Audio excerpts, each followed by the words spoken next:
Good afternoon all. കഴിഞ്ഞ ക്ലാസ്സിൽ നമ്മൾ വാല്യുവേഷൻ മൊഡ്യൂൾ സ്റ്റാർട്ട് ചെയ്തിട്ടുണ്ടായിരുന്നു.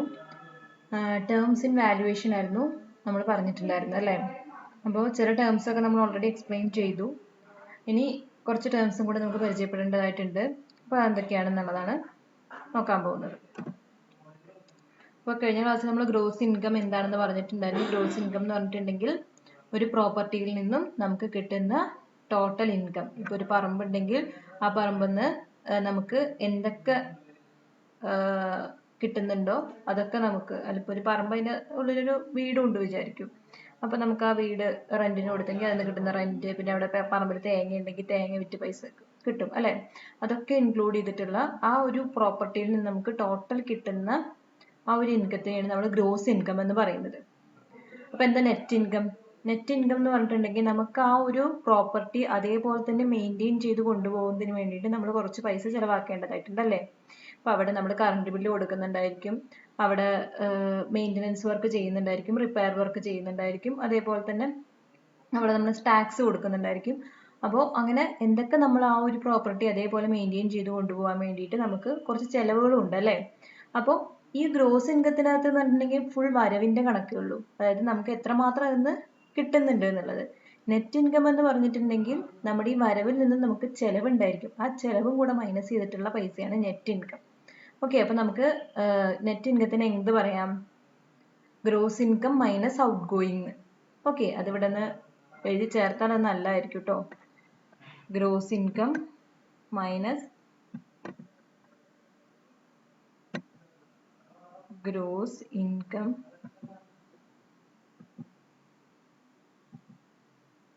minus outgoing. ഇതാണ് എന്ത്? നെറ്റ് ഇൻകം എന്ന് പറയുന്നത്. ഓക്കെ, അതൊന്ന് അവിടെ എഴുതി ചേർക്കാം. ദെൻ സിങ്കിങ് ഫണ്ട് എന്താന്ന് പറഞ്ഞു? ഇപ്പൊ നമ്മളൊരു പ്രോപ്പർട്ടി വാങ്ങിച്ചു. അപ്പൊ നമുക്കൊരു ചെറിയൊരു എക്സാമ്പിൾ പറയാം. നമുക്കൊരു ഓട്ടോ വാങ്ങിച്ചു. അപ്പൊ ഈ ഓട്ടോ ഓടി കിട്ടുന്ന പൈസ ഉണ്ടായിരിക്കും, അതിൽ നിന്നും ഒരു ചെറിയ തുക ആ ഓട്ടോയുടെ ലൈഫ് സ്പാൻ കഴിയുമ്പോൾ അതേപോലൊരു ഓട്ടോ നമുക്ക് വാങ്ങിക്കാൻ വേണ്ടിയിട്ട് നമ്മൾ മാറ്റി വെക്കുന്നു. അതിനെയാണ് നമ്മൾ സിങ്കിങ് ഫണ്ട് എന്ന് പറയുന്നത്. Sinking fund is also an out going. നമ്മൾ പ്രോപ്പർട്ടിയുടെ കേസിലാണ് വെച്ചാൽ നമ്മൾ ആ പ്രോപ്പർട്ടിയിൽ നിന്ന് നമുക്ക് റെന്റ് കിട്ടുന്നുണ്ടെന്ന് പറഞ്ഞു. അതായത് നമ്മളൊരു ബിൽഡിംഗ് ഉണ്ട് ആ പ്രോപ്പർട്ടിക്ക്, അപ്പോൾ ആ ബിൽഡിങ്ങിൽ നിന്നും നമുക്ക് എന്ത് കിട്ടുന്നുണ്ട്? റെന്റ് കിട്ടുന്നുണ്ട്. അപ്പോൾ ആ റെന്റിൽ നിന്നും ഒരു ചെറിയ പൈസ നമ്മൾ അതേപോലൊരു വീട് വാങ്ങുന്നതിന് വേണ്ടിയിട്ട് നമ്മൾ മാറ്റി വെക്കുകയാണ്. കാരണം ആ വീടിനൊരു ലൈഫ് സ്പാൻ ഉണ്ട്, അത് കഴിഞ്ഞിട്ടുണ്ടെങ്കിൽ നമുക്കൊരു പുതിയ വീട് വാങ്ങിക്കണം. അതിന് വേണ്ടിയിട്ട് നമ്മൾ മാറ്റി വെക്കുന്ന തുകയാണ് സിങ്കിങ് ഫണ്ട് എന്ന് പറയുന്നത്. ദെൻ സ്ക്രാപ്പ് വാല്യൂ എന്ന് പറഞ്ഞിട്ടുണ്ടെങ്കിൽ എന്താണ്? അത് നമ്മൾ ഡിസ്മാൻഡിൽ ചെയ്യുമ്പോൾ, അതായത് നമ്മൾ ഒരു ബിൽഡിങ്ങിന്റെ ലൈഫ് സ്പാൻ കഴിഞ്ഞിട്ടുണ്ടെങ്കിൽ പൊളിച്ച് കളയും അല്ലേ? ആ പൊളിച്ച് കളയുമ്പോൾ അതിന് കുറച്ച് വാല്യൂബിൾ ആയിട്ടുള്ള ഐറ്റം നമുക്ക് കിട്ടും. അപ്പൊ അന്ന് നമ്മുടെ സ്റ്റീൽ ഉണ്ടായിരിക്കും, ചിലപ്പോൾ നമുക്ക് ബ്രിക്ക് കിട്ടും, ചിലപ്പോൾ നമുക്ക് വുഡ് വർക്ക് ഒക്കെ ഉണ്ടെങ്കിൽ അതൊക്കെ നമുക്ക് വിൽക്കാൻ പറ്റും അല്ലേ? അപ്പോൾ നമുക്ക് ആ ഒരു വീട് നമ്മൾ പൊളിച്ച് കളയുമ്പോൾ നമുക്ക് അതിന് കിട്ടുന്ന കുറച്ച് സാധനങ്ങൾ ഉണ്ടായിരിക്കും, അത് വിറ്റ് കിട്ടുന്ന പൈസയ്ക്കാണ് നമ്മൾ സ്ക്രാപ്പ് വാല്യൂ എന്ന് പറയുന്നത്. സാധാരണ 10% ഒക്കെയാണ് സ്ക്രാപ്പ് വാല്യൂ ആയിട്ട് നമുക്ക് കിട്ടുക. അതായത് ടോട്ടൽ ആ ഒരു പ്രോപ്പർട്ടിയുടെ വിലയുടെ ഒരു 10%. ദെൻ സാൽവേജ് വാല്യൂ എന്ന് പറയുമ്പോൾ എന്തായിരുന്നു? നമുക്ക് സ്ക്രാപ്പ് വാല്യൂം സാൽവേജ് വാല്യൂം തമ്മിൽ മാറാൻ പാടില്ല കേട്ടോ. നമ്മൾ ഒരു വീട് അതിന്റെ യൂട്ടിലിറ്റി പീരീഡ് അല്ലെങ്കിൽ അതിന്റെ ലൈഫ് സ്പാൻ കഴിഞ്ഞപ്പോൾ അത് എന്ത് ചെയ്യാണ്? വിൽക്കുകയാണ്, വിത്തൗട്ട് ഡിസ്മാൻഡ്ലിങ്. അതായത് അത് പൊളിച്ചു കളയല്ല, അത് വേറൊരു ആൾക്കാർക്ക് വിൽക്കുകയാണ്. അപ്പോൾ നമുക്ക് ആ പ്രോപ്പർട്ടിയുടെ പൈസ എന്ന് പറയുന്നത് ലാൻഡിന്റെ, അതായത് അവിടെ എത്ര ലാൻഡ് ഉണ്ടോ ആ ലാൻഡിന്റെ പൈസ ആയിരിക്കും നമുക്ക് കാര്യമായിട്ടും കിട്ടുക. പക്ഷെ എന്നാലും ആ ലാൻഡിലുള്ള ബിൽഡിംഗ് എന്നൊക്കെ ആ ബിൽഡിങ്ങിനും കുറച്ച് പൈസ കിട്ടും. പക്ഷെ അതിന്റെ ലൈഫ് സ്പാൻ കഴിഞ്ഞിട്ടുണ്ടെങ്കിലും അതിന് കുറച്ച് പൈസ അവര് തരും അല്ലെ? ആ ഒരു പൈസക്കാണ് നമ്മൾ എന്ത് പറയുന്നത്? സാൽവേജ് വാല്യൂ എന്ന് പറയുന്നത്. വിത്തൗട്ട് ഡിസ്മാൻഡ്ലിങ് നമുക്ക് ആ ഒരു പ്രോപ്പർട്ടിക്ക് കിട്ടുന്ന പൈസക്കാണ് നമ്മൾ എന്ത് പറയുന്നത്? സാൽവേജ് വാല്യൂ എന്ന് പറയുന്നത്. പിന്നെ എന്തായിരുന്നു market value? The amount which can be obtain at A particular time from an open market. അതായത് നമ്മൾ മാർക്കറ്റിൽ ഇപ്പൊ നമ്മൾ ഓപ്പൺ ഫോർ സെയിൽ എന്നൊക്കെ പറഞ്ഞിട്ട് നിങ്ങൾ കണ്ടിട്ടില്ലേ? അപ്പോൾ നമ്മൾ വിൽക്കുമ്പോൾ നമുക്ക് ആ ഒരു ബിൽഡിങ്ങിന് കിട്ടുന്ന പൈസ, അതായത് നമ്മൾ വിൽക്കുമ്പോൾ കിട്ടുന്ന പൈസ, ഓപ്പൺ മാർക്കറ്റിൽ നമുക്ക് കിട്ടുന്ന പൈസയ്ക്കാണ് മാർക്കറ്റ് വാല്യൂ എന്ന് പറയുന്നത്. ബുക്ക് വാല്യൂ എന്ന് പറയുമ്പോൾ നമ്മൾ ഒരു പ്രോപ്പർട്ടിക്ക് കുറച്ച് നാൾ കഴിഞ്ഞിട്ടുണ്ടെങ്കിൽ എന്തെങ്കിലും കേടുപാട് സംഭവിച്ചിട്ടുണ്ടായിരിക്കും, അതിന് എന്തെങ്കിലും ഡീകേ സംഭവിച്ചിട്ടുണ്ടായിരിക്കും, അതുപോലെ തന്നെ എന്തെങ്കിലുമൊക്കെ ചെറുതായിട്ടുള്ള മെയിൻ്റനൻസ് വർക്കൊക്കെ ചെയ്യാനായിട്ടൊക്കെയുള്ള പ്രശ്നം കൊണ്ട് അതിൻ്റെ സൈഡിൽ നിന്നൊക്കെ പൊട്ടിപ്പൊളിഞ്ഞ് പോരാനൊക്കെ തുടങ്ങിയിട്ടുണ്ടായിരിക്കും. അതേപോലെ തന്നെ അതിൻ്റെ ഡിസൈൻ ഔട്ട്ഡേറ്റഡ് ആയിട്ടുണ്ടായിരിക്കും, ഇതിൻ്റെ ഫാഷൻ ചേഞ്ച് ചെയ്തിട്ടുണ്ടായിരിക്കും അല്ലേ. കുറേ വർഷങ്ങൾ കഴിയുമ്പോൾ ഒരു ബിൽഡിങ്ങിൻ്റെ ഫാഷനും കാര്യങ്ങളൊക്കെ ചേഞ്ച് ആവും. അതിനൊക്കെയാണ് നമ്മൾ എന്ത് പറയുന്നത്, അതിൻ്റെ എമൗണ്ട്, അതായത് അങ്ങനെ ആ ബിൽഡിങ്ങിന് ഡീക്കേയും കാര്യങ്ങളൊക്കെ സംഭവിച്ചത് കാരണം അതിൻ്റെ വിലയ്ക്ക് ഓരോ വർഷം കൂടുന്തോറും എന്ത് സംഭവിക്കും, ഒരു ഇടിവ് സംഭവിക്കും അല്ലേ, ഒരു ഡിപ്രിസിയേഷൻ സംഭവിക്കും. അതിനെയാണ് നമ്മൾ എന്ത് പറയുന്നത്, ആ ഇടിവിനെയാണ് നമ്മൾ ഡിപ്രിസിയേഷൻ എന്ന് പറയുന്നത്. വിലയിൽ ഉണ്ടാവുന്ന ആ ഒരു കുറവ്, അതിനെയാണ് ഡിപ്രിസിയേഷൻ എന്ന് പറയുന്നത്. ബുക്ക് വാല്യൂ എന്ന് പറയുമ്പോൾ നമുക്ക് ആ ടോട്ടൽ നമ്മുടെ കോസ്റ്റിൽ നിന്ന്, കോസ്റ്റ് ഓഫ് കൺസ്ട്രക്ഷനിൽ നിന്ന് ആ ഒരു നമ്മുടെ ഡിപ്രിസിയേഷൻ മൈനസ് ചെയ്യുമ്പോൾ നമുക്ക് കിട്ടുന്ന വാല്യൂവിനെയാണ് ബുക്ക് വാല്യൂ എന്ന് പറയുന്നത്. ഓക്കെ, ദെൻ അടുത്ത ടേം നമ്മൾ പറഞ്ഞിട്ടില്ല അല്ലേ, അടുത്ത ടേം ആണ് റേറ്റബിൾ വാല്യൂ. റേറ്റബിൾ വാല്യൂ എന്ന് പറഞ്ഞിട്ടുണ്ടെങ്കിൽ it is the net annual letting value of A property. അതായത് നമ്മൾ ഒരു വീട് വാടകയ്ക്ക് കൊടുക്കണേ, ലെറ്റിംഗ് വാല്യൂ എന്ന് പറയുമ്പോൾ വാടക എന്നാണ് ഉദ്ദേശിക്കുന്നത്. റെന്റിന് കൊടുക്കുമ്പോൾ നമുക്ക് ആ വാടക ഇനത്തിൽ കിട്ടുന്ന പൈസയ്ക്കാണ് റേറ്റബിൾ വാല്യൂ എന്ന് പറയുന്നത്. Okay, which is obtained after ഡിഡക്ടിങ് the amount of yearly repairs from the gross income. അപ്പോൾ അത് നമ്മൾ കണക്കാക്കുന്നത് ഗ്രോസ് ഇൻകത്തിൽ നിന്നും റിപ്പയേഴ്സിനുള്ള പൈസയും കൂടി ഡിഡക്ട് ചെയ്തിട്ടാണ്. അതായത് നമ്മൾ ആ ഒരു റെന്റ് വാങ്ങുന്നുണ്ടെങ്കിൽ ആ റെന്റ് കൊണ്ട് നമ്മൾ ആ ബിൽഡിങ്ങിന്റെ റിപ്പയറിംഗ് വർക്കും കൂടെ ചെയ്യുന്നുണ്ട് അല്ലേ. അപ്പൊ നമുക്ക് ടോട്ടൽ കിട്ടുന്ന പൈസ എന്ന് പറയുന്നത് റിപ്പയറിംഗ് വർക്കും കൂടെ കഴിച്ചിട്ടുള്ള ഒരു തുകയായിരിക്കും കിട്ടാൻ. ഓക്കെ, അപ്പൊ റേറ്റബിൾ വാല്യൂ എന്ന് പറഞ്ഞാൽ നമുക്ക് റെന്റ് ഇനത്തിൽ കിട്ടുന്ന പൈസ. ദെൻ അടുത്ത ടേം ആണ് അന്യൂറ്റി എന്ന് പറയുന്നത്. ഓക്കെ, അന്യൂറ്റി എന്ന് പറഞ്ഞിട്ടുണ്ടെങ്കിൽ it is the annual periodic payments for the repayment of a capital amount invested by a property. അതായത് ഇപ്പൊ നമ്മൾ ഒരു ബിൽഡിങ്, ആ ബിൽഡിങ്ങിന് വെക്കുന്നതിന് വേണ്ടിയിട്ട് നമ്മൾ എന്ത് ചെയ്തു, ഒരു ലോൺ എടുത്തു എന്ന് വിചാരിക്കും, അല്ലെങ്കിൽ കുറച്ച് ക്യാപിറ്റൽ എമൗണ്ട് നമ്മൾ എവിടെന്നെങ്കിലും വാങ്ങിച്ചു. ആ വാങ്ങിച്ച തുകയ്ക്ക് നമ്മൾ വർഷാവർഷം റീപേയ്മെന്റ് ചെയ്യണം. മാസം മാസം ഉള്ളതുകൊണ്ട് വർഷാവർഷം റീപേയ്മെന്റ് ആണ് നമ്മൾ ചെയ്യുന്നത്. ഓരോ വർഷവും നമ്മൾ റീപേയ്മെന്റ് ചെയ്യുന്നുണ്ട്. ഓക്കെ, അപ്പോൾ ഇപ്പോൾ ഒരു 10 ലക്ഷം രൂപയാണ് നമ്മൾ കടമെടുത്തതെങ്കിൽ നമ്മൾ ഓരോ വർഷം ഓരോ ലക്ഷം രൂപ വെച്ച് അടയ്ക്കുകയാണ്, അതിലേക്ക് തിരിച്ചടക്കുകയാണ് അല്ലേ. ആ തിരിച്ചടവിനെയാണ് അന്യൂറ്റി എന്ന് പറയുന്നത്. ഓക്കെ, അന്യൂറ്റി എന്ന് പറയുമ്പോൾ നമ്മൾ ആ ഒരു പൈസ തിരിച്ചടയ്ക്കുന്നതിനെയാണ് അന്യൂറ്റി എന്ന് പറയുന്നത്. വർഷാവർഷം നമ്മൾ തിരിച്ചടവ്, ആ ഒരു എമൗണ്ട് നമ്മൾ തിരിച്ചടയ്ക്കുകയാണ്. ഓക്കെ, അതിനെയാണ് നമ്മൾ എന്ത് പറയുന്നത്, അന്യൂറ്റി എന്ന് പറയുന്നത്. Annual periodic payments for the repayment of a capital amount invested by a party. Then annuity is either paid at the beginning or at the end of each period of installment. നമുക്ക് ഒന്നില്ലെങ്കിൽ annuity വർഷത്തിന്റെ ആദ്യം തൊട്ടിട്ട് തന്നെ അടയ്ക്കാം, അതായത് വർഷത്തിന്റെ ആദ്യം അടയ്ക്കാം. ഒരു കൊല്ലം തുടങ്ങുമ്പോൾ ജനുവരി മാസത്തിൽ നമുക്ക് കൊണ്ടുപോയി അടയ്ക്കാം, അല്ലെങ്കിൽ വർഷം അവസാനം കൊണ്ടടയ്ക്കാം എന്ന് പറഞ്ഞാൽ നമുക്ക് ഡിസംബർ ആ ഒരു സമയത്ത് നമുക്ക് വേണമെങ്കിൽ കൊണ്ടടയ്ക്കാം. അല്ലാതെ അന്യൂറ്റി ടൈപ്പുകളുണ്ട്. അപ്പൊ അത് ഏതൊക്കെയാണെന്ന് നോക്കാം. ഫസ്റ്റ് വൺ അന്യൂറ്റി സെർട്ടീൻ, അതായത് റീപേയ്മെന്റ് എന്ന് പറയുന്നത് at the end of year ആണ്. അതിനാണ് അന്യൂറ്റി സെർട്ടീൻ എന്ന് പറയുന്നത്. ഓക്കെ, റീപേയ്മെന്റ് എന്ന് പറയുന്നത് എൻഡ് ഓഫ് ഇയറിലാണ് നമ്മൾ ചെയ്യുന്നത്. അപ്പൊ അതിനെ നമ്മൾ പറയുന്നതാണ് annuity certain. Then annuity due, അതായത് റീപേയ്മെന്റ് എന്ന് പറയുന്നത് at the beginning of the year ആണ്. അതായത് നമ്മൾ ആ വർഷത്തിന്റെ തുടക്കം തന്നെ റീപേയ്മെന്റ് ചെയ്യുന്ന ആ ഒരു പ്രോസസ്സാണ് അന്യൂറ്റി ഡ്യൂ എന്ന് പറയുന്നത്. അപ്പൊ ഇത് നമ്മളെ ഇഷ്ടമാണ്, അതേപോലെ തന്നെ അവർക്ക് നമ്മൾ എന്താ പറയുക, അവർക്കും തീരുമാനിക്കാം. അവരുടെ നമ്മുടെ മ്യൂച്വൽ ആയിട്ടുള്ളൊരു അണ്ടർസ്റ്റാൻഡിങ് ആയിരിക്കും അത്. ഓക്കെ, അപ്പൊ അന്യൂറ്റി ഡ്യൂ ഉണ്ട്, അന്യൂറ്റി സെർട്ടൈൻ ഉണ്ട്. അന്യൂറ്റി സെർട്ടൈൻ എന്ന് പറയുമ്പോൾ എൻഡില്, അന്യൂറ്റി ഡ്യൂ എന്ന് പറയുമ്പോൾ ബിഗിനിങ് ഓഫ് ദ ഇയർ. അതേപോലെ തന്നെ അന്യൂറ്റി ഡിഫേർഡ്. അന്യൂറ്റി ഡിഫേർഡ് എന്ന് പറയുമ്പോൾ നമുക്ക് കുറച്ച് വർഷത്തിന് അവർക്കൊരു സാവകാശം കൊടുക്കാം, അല്ലെങ്കിൽ കുറച്ച് വർഷം നമുക്ക് റീപേയ്മെന്റ് ചെയ്യണ്ട. ഇപ്പൊ ഒരു 10 ലക്ഷം രൂപ നമ്മൾ വായ്പ എടുത്തിട്ടുണ്ട്. അപ്പൊ അതിനകത്ത് നമ്മൾ ആദ്യത്തെ ഒരു 2-3 വർഷം റീപേയ്മെന്റ് ചെയ്യുന്നില്ല. നമുക്ക് ആ ഒരു കൺസ്ട്രക്ഷൻ കഴിഞ്ഞ എന്തെങ്കിലും ബുദ്ധിമുട്ട് കാരണം നമ്മൾ എന്ത് ചെയ്യുന്നില്ല, റീപേയ്മെന്റ് ചെയ്യുന്നില്ല. അടുത്ത ഇപ്പൊ 3 വർഷം കഴിഞ്ഞിട്ടാണ് നമ്മൾ റെഗുലർ ആയിട്ട് റീപേയ്മെന്റ് ചെയ്യുന്നത്. അങ്ങനെയുള്ളൊരു റീപേയ്മെന്റ് ആണെങ്കിൽ നമ്മൾ അതിനെയാണ് അന്യൂറ്റി ഡിഫേർഡ് എന്ന് പറയുന്നത്. കുറച്ച് വർഷം നമുക്ക് ഡിലേ ചെയ്തിട്ട് പിറ്റത്തെ വർഷം മുതൽക്ക് റീപേയ്മെന്റ് തുടങ്ങാം. Then annuity perpetual. Annuity perpetual എന്ന് പറഞ്ഞിട്ടുണ്ടെങ്കിൽ the repayment is as per hour requirement. നമ്മുടെ ഇഷ്ടത്തിനനുസരിച്ച് നമുക്ക് ആ ഒരു ടൈം പീരീഡിനുള്ളിൽ എന്ത് ചെയ്താൽ മതി, തിരിച്ചടച്ചാൽ മതി. ഇപ്പൊ ഒരു നമ്മളോട് പറഞ്ഞിരിക്കുന്ന ഒരു വർഷം എന്ന് പറയുന്നത് ഒരു 5 വർഷമാണ്. 5 വർഷത്തിന്റെ ഉള്ളിൽ നിങ്ങൾ ആ ഒരു ഫുൾ ക്യാപിറ്റൽ എമൗണ്ട് തിരിച്ചടയ്ക്കണം. അപ്പൊ അങ്ങനെ ഒരു കേസിൽ നമുക്ക് ഇപ്പോൾ ആദ്യത്തെ ഒരു വർഷം നമ്മൾ 2 ലക്ഷം രൂപ കൊണ്ടടച്ചു, പിറ്റത്തെ വർഷം ഒന്നും അടച്ചില്ല, പിറ്റത്തെ വർഷം ഒരു 3 ലക്ഷം രൂപ കൊണ്ടടച്ചു, പിറ്റത്തെ വർഷം ഒന്നും അടച്ചില്ല. അങ്ങനെ നമുക്ക് ഇഷ്ടത്തിന് തീരുമാനിക്കാം നമുക്ക് എത്ര അടയ്ക്കണം, എപ്പോഴൊക്കെ അടയ്ക്കേണ്ട, പക്ഷെ ആ ഒരു കാലാവധിക്കുള്ളിൽ തീർക്കണം. ഓക്കെ, അങ്ങനെയാണ് അന്യൂറ്റി പെർപെച്വലിന്റെ കണ്ടീഷൻ. ഓക്കെ, അപ്പൊ അന്യൂറ്റി എന്ന് പറഞ്ഞിട്ടുണ്ടെങ്കിൽ എന്താണ്, പീരിയോഡിക് റീപേയ്മെന്റ് ആണ്. അതായത് പീരിയോഡിക് ആയിട്ട് നമ്മൾ ഒരു ക്യാപിറ്റൽ എമൗണ്ട് എന്ത് ചെയ്യാണ്, തിരിച്ചടയ്ക്കുകയാണ്. Okay, then years purchase. Years purchase എന്ന് പറഞ്ഞിട്ടുണ്ടെങ്കിൽ it is a capitalised value which needs to be paid once for all to receive the net annual income of 1 rupees by the way of interest at the prevailing rate of interest in perpetuity. ഇത് നിങ്ങൾ കണ്ടിട്ട് പേടിക്കേണ്ട, നിങ്ങൾ ആ ഒരു കാര്യം മനസ്സിലാക്കി വെക്കുക.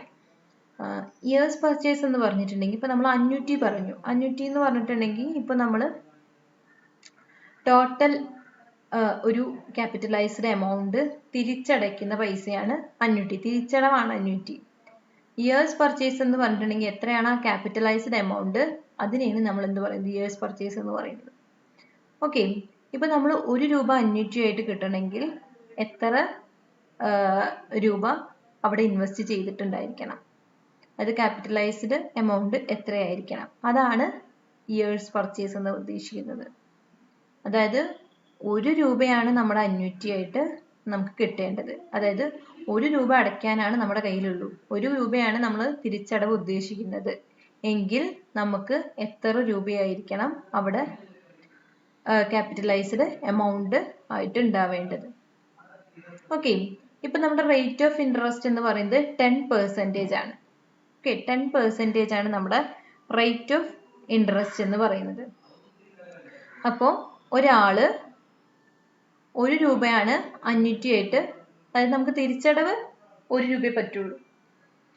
അപ്പോൾ അവിടെ എത്രയായിരിക്കും നമുക്ക് എടുക്കാൻ പറ്റുന്ന ആ ഒരു ക്യാപിറ്റലൈസ്ഡ് എമൗണ്ട് എന്ന് പറയുന്നത്, 10 രൂപ. അതെങ്ങനെ നമുക്ക് കണക്കാക്കാം? ഇപ്പൊ ഞാനിവിടെ ഒരു ചെറിയൊരു പ്രോബ്ലം രൂപത്തിൽ ഇവിടെ ചെയ്ത് വെച്ചിട്ടുണ്ട്. ഇത് നോക്കൂ, 10% ആണ് നമ്മുടെ റേറ്റ് ഓഫ് ഇൻട്രസ്റ്റ് എന്ന് പറയുന്നത്. ഓക്കെ, 10%-നാണ് നമ്മളെ റേറ്റ്, നമ്മുടെ ഇൻട്രസ്റ്റ് 10%. അപ്പോൾ നമുക്ക് 1 രൂപയാണ് അന്യൂറ്റി ആയിട്ട് നമുക്ക് തിരിച്ചടവ് വരുന്നത്. അപ്പോൾ നമ്മുടെ ഇയേഴ്സ് പർച്ചേസ് എത്ര രൂപയായിരിക്കണം? ഈ ഒരു ഇക്വേഷൻ വെച്ചിട്ടുണ്ടെങ്കിൽ നമുക്ക് ചെയ്യാം. 10/100 ഇൻറ്റു ആ ഒരു ടോട്ടൽ എമൗണ്ട് നമ്മുടെ years purchase which is equal to 1 rupee എന്ന് കൊടുത്തിട്ടുണ്ടെങ്കിൽ എക്സ് എത്രയാണെന്ന് നമുക്ക് കണ്ടുപിടിക്കാം. ഓക്കെ, അപ്പോൾ ഈ എക്സ് എപ്പോഴാണ് ചേഞ്ച് ആവുക?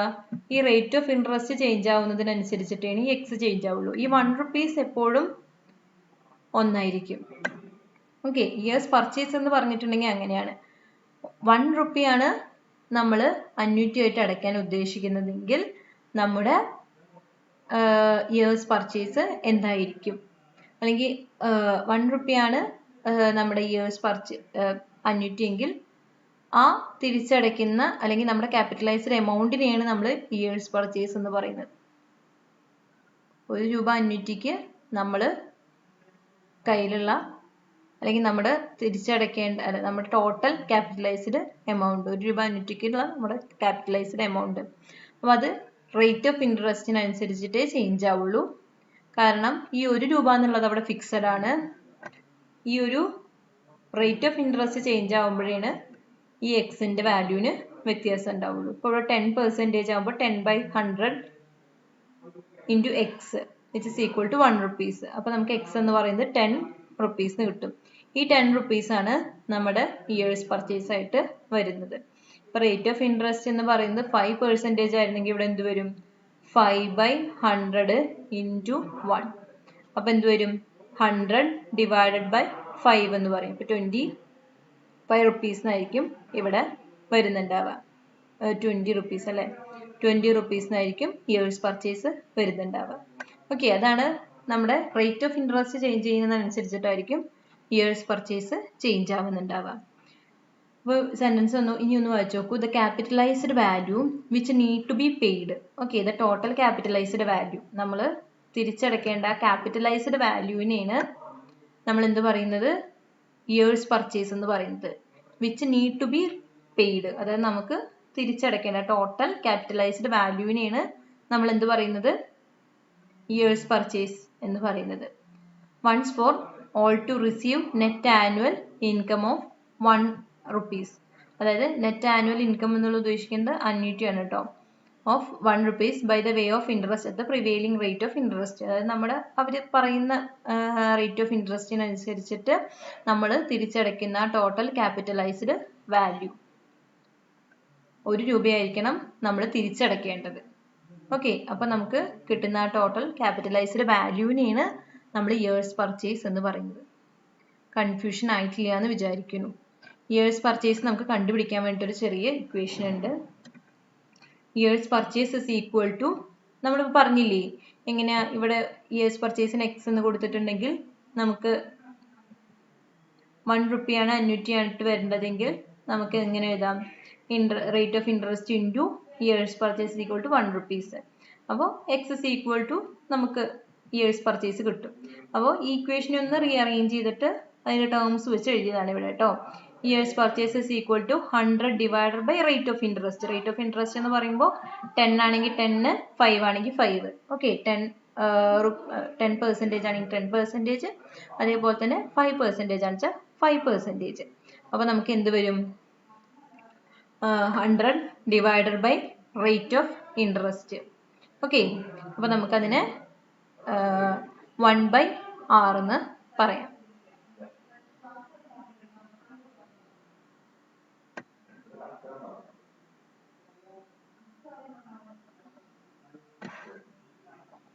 ഈ 6 എന്ന് ഉദ്ദേശിക്കുന്നത് റേറ്റ് ഓഫ് ഇൻട്രസ്റ്റ് ആണ് കേട്ടോ. കാരണം 1 എന്ന് ഉദ്ദേശിക്കുന്നത് നമ്മുടെ അന്യൂറ്റി ആണ്. Annuity divide by rate of interest. Okay, ഇനി അടുത്തതാണ് ഡിപ്രിസിയേഷൻ. ഡിപ്രിസിയേഷൻ എന്താന്ന് ഞാൻ ഓൾറെഡി പറഞ്ഞിട്ടുണ്ടായിരുന്നു. ഡിപ്രിസിയേഷൻ എന്ന് പറഞ്ഞിട്ടുണ്ടെങ്കിൽ loss in value of the പ്രോപ്പർട്ടിയാണ്. അതായത് ഒരു പ്രോപ്പർട്ടി, ഇപ്പോൾ നമുക്കൊരു ബിൽഡിംഗ് തന്നെ കൺസിഡർ ചെയ്യാം.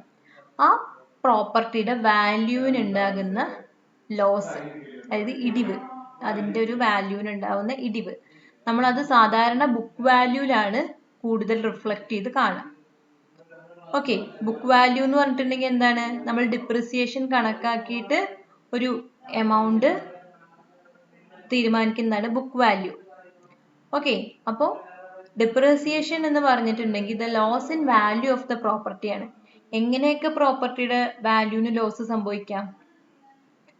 അതിൻ്റെ യൂസ് കാരണം അല്ലേ? അതിന് യൂസ് കാരണം, അതായത് അത് ഒരുപാട് യൂസ് ചെയ്തിട്ടുണ്ട് ആ ഒരു ബിൽഡിംഗ് എന്ന് പറയുന്നത്. ഇപ്പം നമ്മുടെ ഒരു റെസിഡൻഷ്യൽ ഹോമിൻ്റെ യൂസ് ആവില്ല ഒരു ഹോസ്പിറ്റലിൽ വരുന്നുണ്ടാവുക. അതിനകത്ത് യൂസേജ് ഡിഫറെൻ്റ് ആണ് അല്ലേ? അപ്പോൾ ഓരോ ടൈപ്പ് ഓഫ് ബിൽഡിംഗ് നമ്മൾ യൂസ് ചെയ്യുന്നതിനനുസരിച്ച് അതിൻ്റെ ലൈഫ് സ്പാൻ, അതുപോലെ തന്നെ അതിൻ്റെ ഡികെയും വിയർ ആൻഡ് ടിയർ ഒക്കെ ചേഞ്ച് ആവും അല്ലേ? അപ്പോൾ യൂസിനനുസരിച്ചിട്ട് അത് വാല്യൂ കുറയാൻ സാധ്യതയുണ്ട്. ദെൻ ലൈഫ് എന്ന് പറഞ്ഞിട്ടുണ്ടെങ്കിൽ എന്താ ഉദ്ദേശിക്കുന്നത്?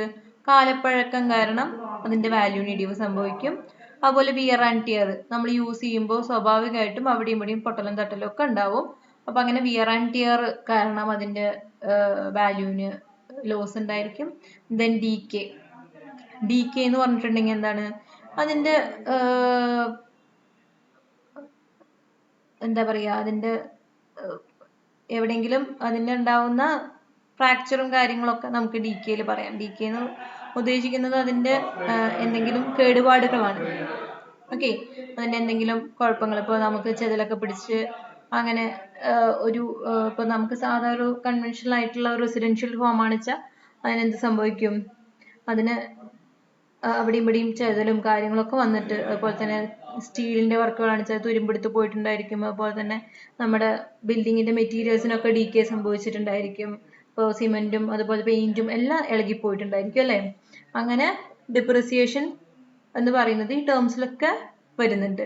അതായത് യൂസ് കാരണം, ലൈഫ് കാരണം, ഡീകേ കാരണം, വിയർ ആൻഡ് ടിയർ കാരണം ഒക്കെ അതിന്റെ വാല്യൂല് ഇടിവ് സംഭവിക്കും. കാലപ്പഴക്കം ചെല്ലുന്തോറും ഓരോ ടേം വെച്ച് നോക്കുമ്പോഴും നമുക്ക് എന്ത് സംഭവിച്ചിട്ടുണ്ടായിരിക്കും? അതിന്റെ വാല്യൂ നഷ്ടപ്പെടും.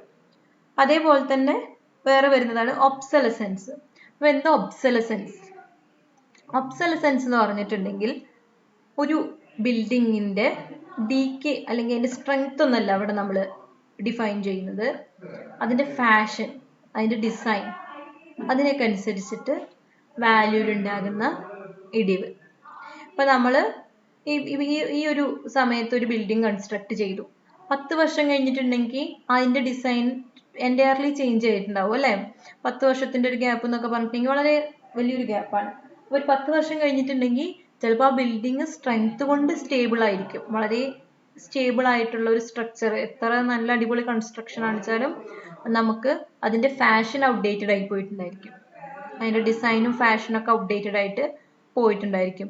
അപ്പൊ അങ്ങനെ ആ ഡിസൈനിൽ ഉണ്ടാവുന്ന ചേഞ്ച് കാരണം അതിന്റെ ടോട്ടൽ വാല്യൂന് ഒരു ഇടിവ് സംഭവിച്ചു അല്ലെ? അതിന്റെ ടോട്ടൽ, ആ പ്രോപ്പർട്ടിയുടെ ടോട്ടൽ കോസ്റ്റ് തന്നെ, അല്ലെങ്കിൽ ആ പ്രോപ്പർട്ടിയുടെ ടോട്ടൽ വാല്യൂ തന്നെ എന്ത് ചെയ്തിട്ടുണ്ടായിരിക്കും? ഇടിഞ്ഞ് പോയിട്ടുണ്ടായിരിക്കും. അതായത് അതിന്റെ ഒരു 10%, എത്ര പെർസെൻറ്റേജ് വെച്ചിട്ട് നമുക്കതിനെ ഡിഫൈൻ ചെയ്യാം. ഓക്കെ, അപ്പൊ അതിന്റെ ഫാഷനും ഡിസൈനും ഔട്ട്ഡേറ്റഡ് ആയത് കാരണം അതിന്റെ വിലയിൽ ഉണ്ടാകുന്ന കുറവിനെയാണ് നമ്മൾ എന്ത് പറയുന്നു? ഒബ്സലസൻസ് എന്ന് പറയുന്നത്.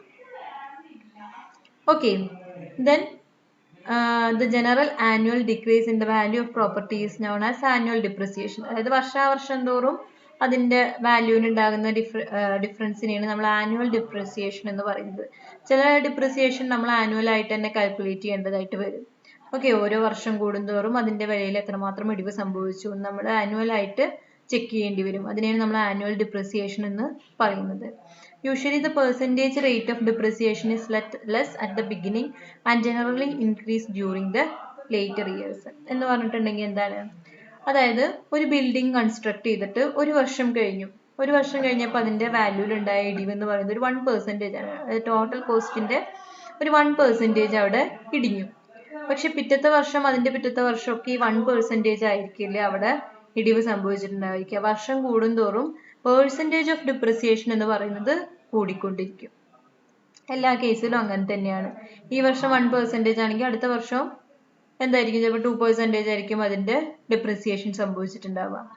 ഓക്കെ, അപ്പോൾ ഓരോ ബിഗിനിങ്ങിൽ കുറവായിരിക്കും ഡിപ്രിസിയേഷൻ, പക്ഷെ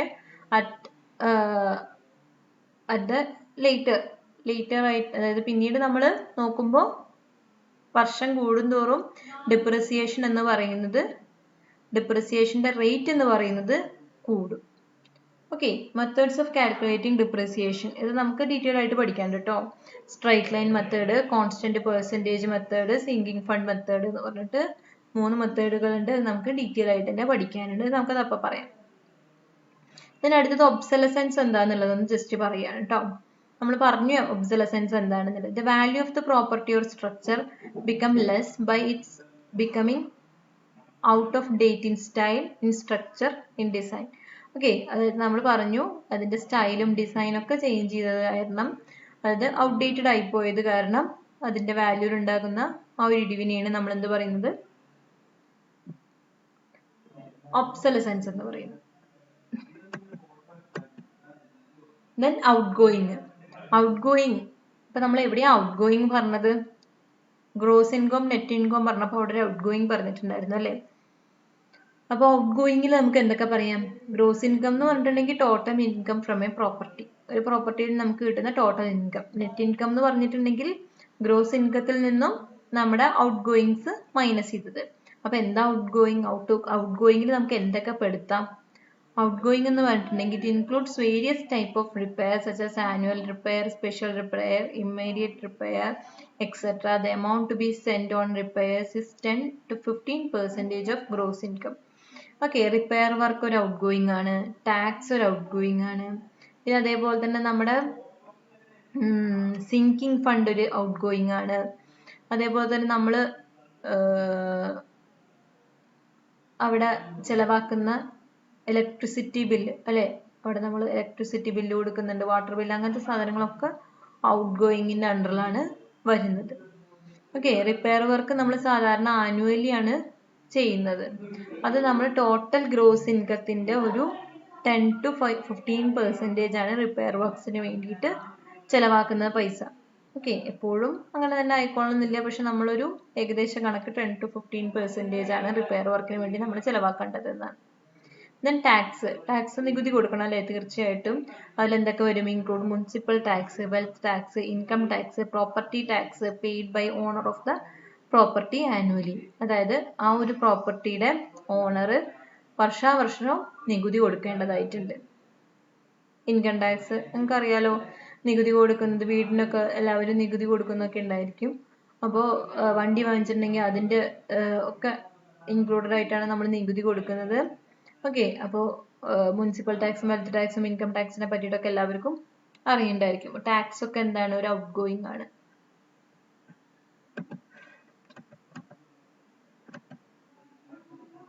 ഓക്കെ, ഇത് നമ്മൾ ഡിപ്രിസിയേഷനും ഒബ്സലസൻസും തമ്മിലൊരു ജസ്റ്റ് ഒരു ഡിഫറൻസ് ഒന്ന് മെൻഷൻ ചെയ്തതാണ്. Depreciation is the physical loss in the value of a property due to wear and tear, decay, etc. ഡിപ്രിസിയേഷൻ്റെ അണ്ടറിൽ ആക്ച്വലി ഒബ്സലസൻസും വരുന്നുണ്ടെങ്കിൽ കൂടെ നമ്മൾ ഡിപ്രിസിയേഷൻ്റെ ഒബ്സലസൻസിൻ്റെ ഒരു ഡിഫറൻസ് ആയിട്ട് പറയുമ്പോൾ ഡിപ്രിസിയേഷൻ എന്ന് പറയുന്നത് ആ ഒരു സ്ട്രക്ചറിൻ്റെ ഡീക്കേയും വിയർ ആൻഡ് ടിയറും ഒക്കെ കാരണം ഉണ്ടായ ലോസ് ഇൻ വാല്യൂ ആണ് ഡിപ്രിസിയേഷൻ. ഒബ്സലസൻസ് എന്ന് പറഞ്ഞിട്ടുണ്ടെങ്കിൽ അതിൻ്റെ ഡിസൈനും ഫാഷനും ഒക്കെ ഔട്ട്ഡേറ്റഡ് ആയത് കാരണം അതിൻ്റെ വാല്യൂയിൽ ഉണ്ടായ ചേഞ്ച് ആണ് obsolescence. Okay, depreciation depends on its original condition, quality, maintenance and mode of use. Okay, അതായത് നമ്മൾ പറഞ്ഞു വിയർ ആൻഡ് ടിയറും ഡീക്കേയും ഒക്കെയാണ് ഇവിടെ കൺസിഡർ ചെയ്യുന്നത്. അപ്പോൾ തീർച്ചയായിട്ടും അതിൻ്റെ കണ്ടീഷൻ, അതായത് അതിൻ്റെ സ്ട്രക്ചറൽ ഡിസൈനും ഒക്കെ, അതായത് അതിൻ്റെ stability of the structure is very important in the case of depreciation. Okay, അതായത് അതിൻ്റെ കണ്ടീഷനും ക്വാളിറ്റി മെയിൻ്റനൻസ് ഒക്കെ നമ്മൾ പീരിയോഡിക് ആയിട്ട് മെയിൻറ്റെയിൻ ചെയ്യും, റിപ്പയർ ചെയ്യൊക്കെ വരുന്ന ഒരു ബിൽഡിങ്ങിൻ്റെയും അല്ലാതെ നമ്മൾ ഒരു മെയിൻ്റനൻസും റിപ്പയർ വർക്കൊന്നും ചെയ്യാത്ത ബിൽഡിങ്ങിൻ്റെയും ഡിപ്രിസിയേഷൻ രണ്ടും രണ്ടായിരിക്കും. ഓക്കെ, അപ്പോൾ ആനുവലി നമ്മൾ ചെയ്യുന്ന നമ്മുടെ ചെയ്യുന്ന റിപ്പയർ വർക്ക്സിനൊക്കെ വളരെ ഇമ്പോർട്ടൻസ് ഉണ്ട്.